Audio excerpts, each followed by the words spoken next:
forge a society that is colorblind and merit-based.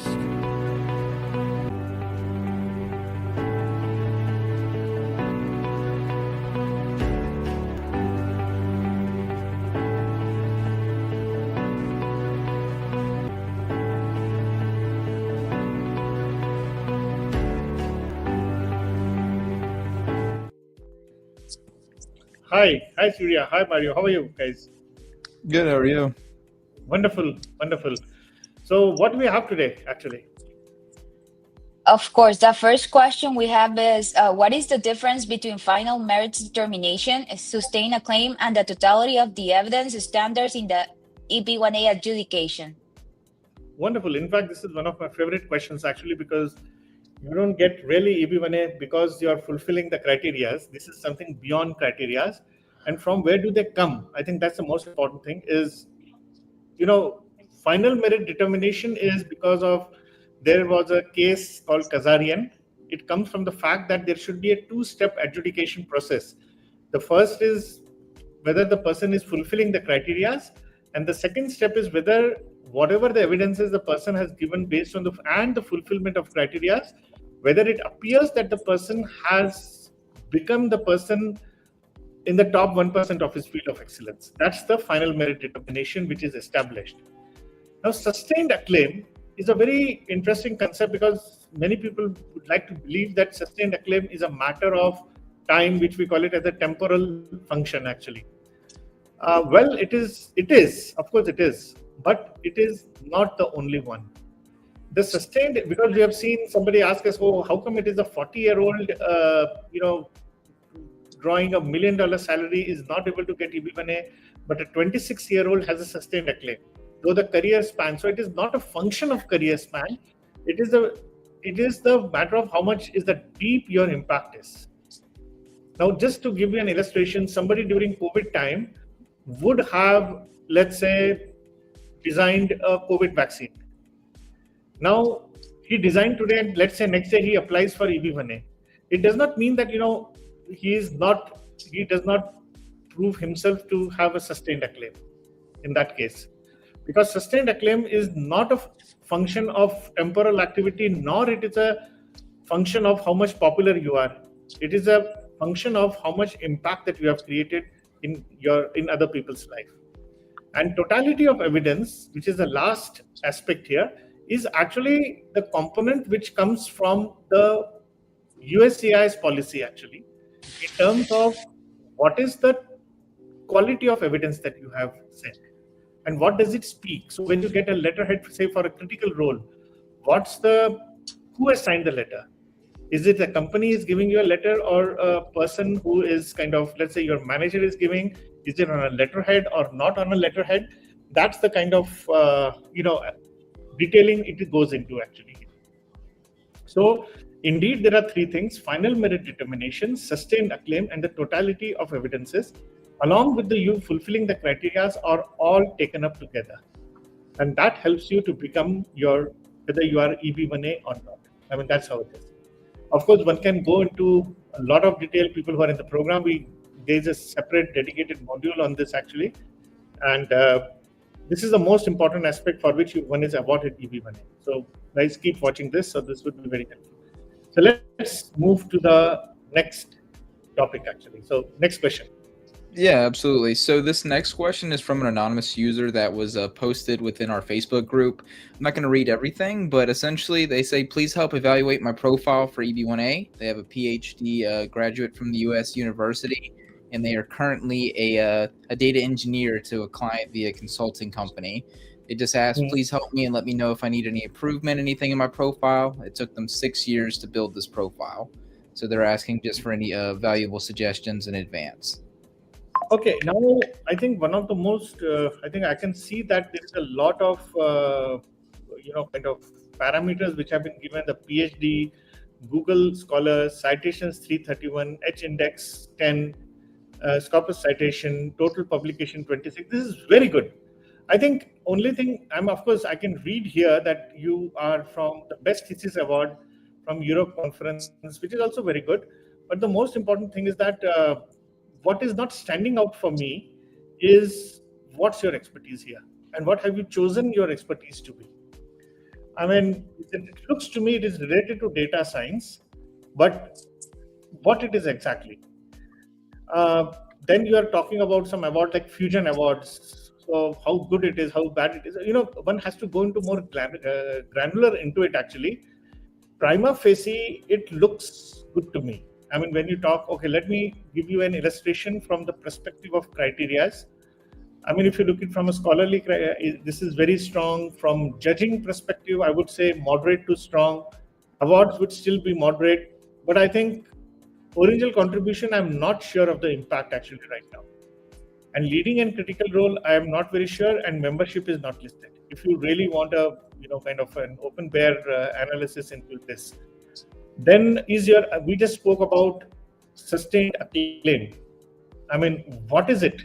Is your acclaim sustained? Is it national or international? Does your work cause a field level impact? Now, this is where the many researchers with similar profiles are denied.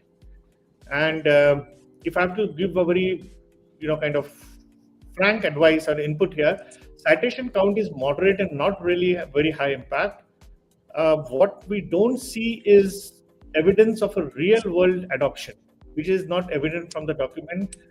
There is no patent or industry, deployment. Current role doesn't, is not signaling that extraordinary because of this. Maybe we need to have more documentation. Awards are very weak actually. And please understand that letters will not alone establish your major significance.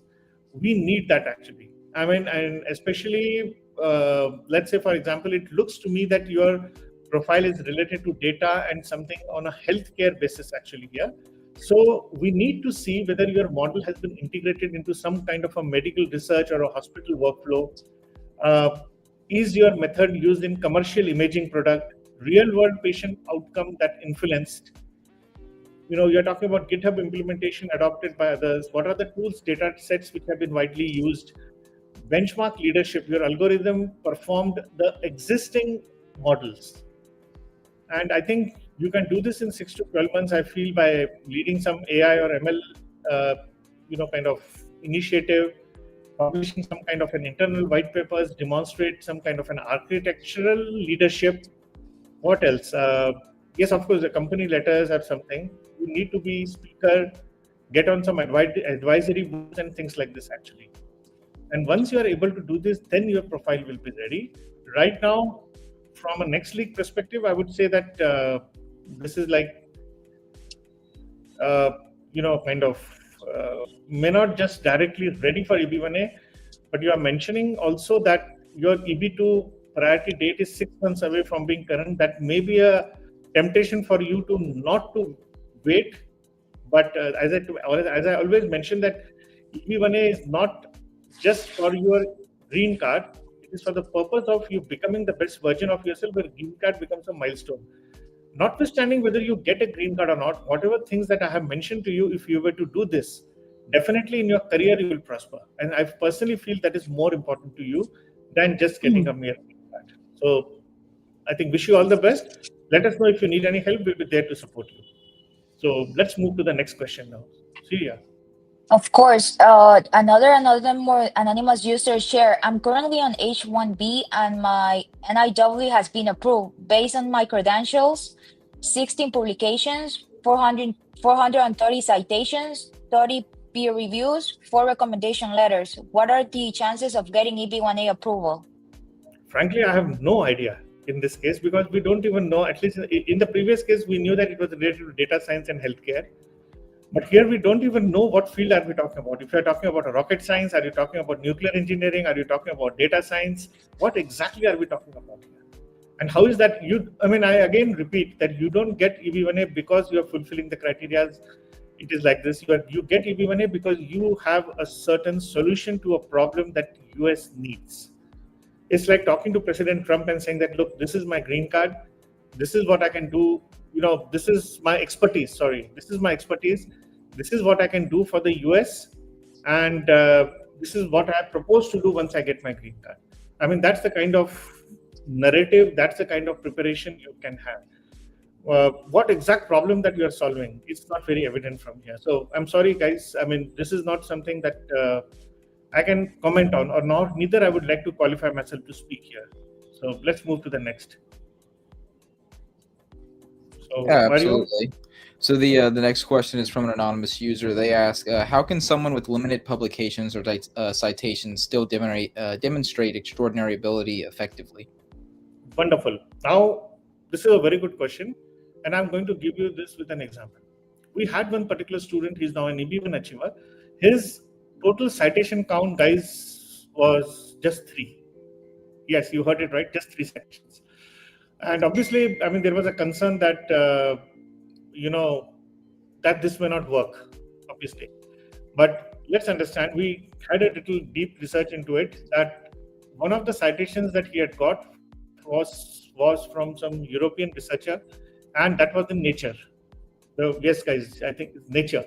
And when we requested the author of that article to write a kind of a recommendation letter, he did say that he was influenced a lot by this particular article of a student, and it made a tremendous impact on him actually to write an article which was later published in Nature. Now, it is not about your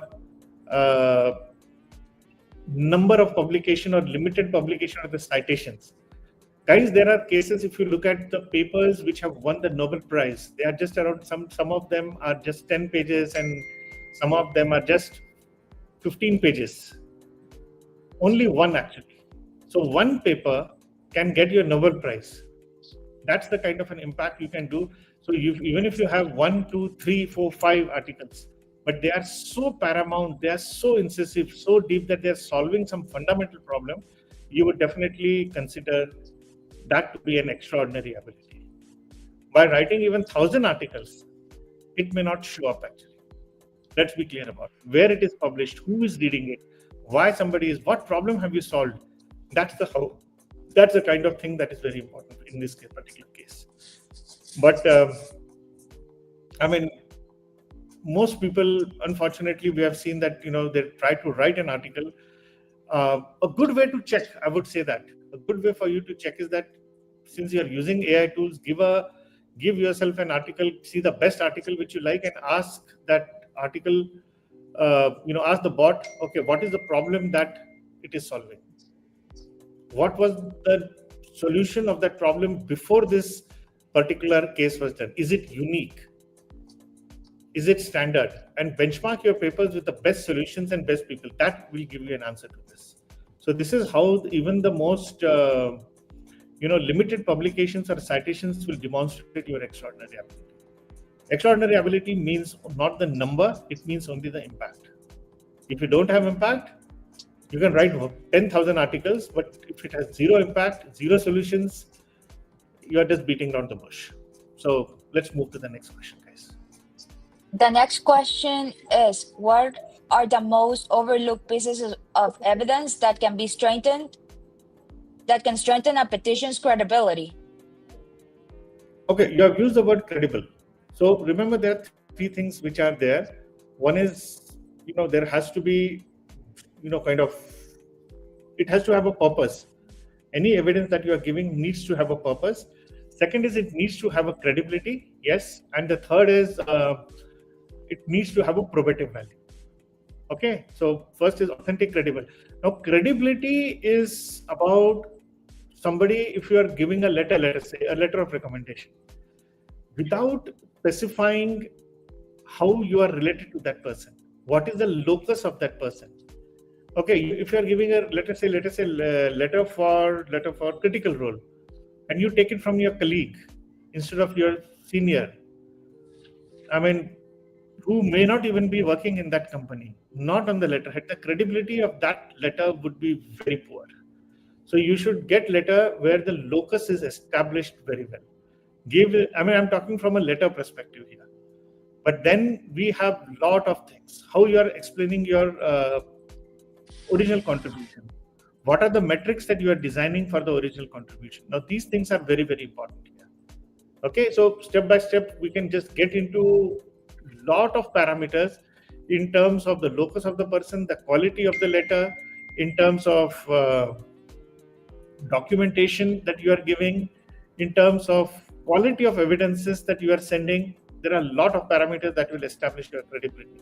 We have seen USCIS is reading even a line, even every link that you are giving has to be operative. If that link is not operative, you will lose your credibility. And then obviously one can make a list of another 100 items which are there. So that's all I would like to say right now. And let's take the last question right now. Absolutely.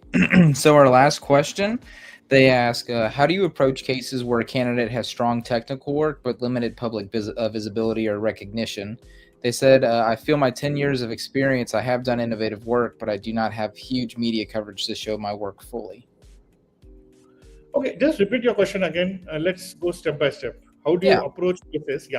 Yeah, so how do you approach cases where a candidate has strong technical work but limited public visibility or recognition? Hang on. When you say strong technical work, what does it mean? He has worked for a company. It's not about your work you get your EB1A. If you would have said a strong technical impact, then it would make a lot of sense. Or you created an app. You made an app. Now, we had a gentleman who made an app for one of the leading banks in the world. And he was an employee there. In his 15 years of work, he must have spent only 1 month on this. That app was for, some retirement planning, for the purpose of retirement planning, actually. And that app was sold off for $100 million with the 2 million customers. Now, this is a very powerful impact. There was a valuation, there is successful metric. If you had just worked without an impact, if this gentleman had worked on this particular app without having any impact, this is does not bear any substance whatsoever, actually. So innovative work. So how you define that innovation? By being innovative is not a sufficient parameter. You need to have, and what is the impact of that innovation? And last thing, media coverage is not something that is paramount. If you have done an impact, some fields demand media coverage and some do not, actually. So this is perfect. You just need to kind of understand that's not. So some fields, some scientists, how many people would you have even heard the names before they get Nobel Prize? They would not be in the media. They come into the spotlight possibly after they get their prizes. So don't worry about it, guys. So that's all I have to say. If you have some more questions, reach out to us. If you want to kind of ask or join the program or put your questions on the spotlight here, we'll be happy to help you. So that's all I have, and wish you all the best, guys. Have a happy Saturday. Thank you for joining us today. If you have any further questions or need personalized guidance, please reach out to us. We are here to help you every step of the way in your journey towards achieving your American dream. Let's connect and make it happen together.